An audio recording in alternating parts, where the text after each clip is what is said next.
தாக்கியிருக்கும் என்று சொன்னால் அவர் மூளைக்கு செல்லுகின்ற இரத்த குழாய் வெடித்து அவருக்கு மிக சிக்கலான நிலைமை ஏற்பட்டிருக்கும்.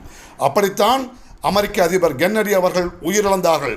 ஆனால் புரட்சித் தலைவர் பொன்மனச்செம்மல் எம்ஜிஆர் அவர்கள் பிழைத்து கொண்டார்கள் என்று சொன்னால் அது அதிசயம், அபூர்வம், ஆச்சரியம் என்று குறிப்பிட்டார் என்று சொன்னால் இது அபூர்வமும் இல்லைங்க, ஆச்சரியமும் இல்லைங்க, அதிசயமும் இல்லைங்க.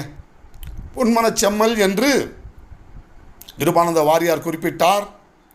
வள்ளலே வாழ்கவென்று தமிழக மக்கள் வாழ்த்தினார்கள் என்று சொன்னால் அவர் கொடுத்த தான தர்மம் அவரை காப்பாற்றியது.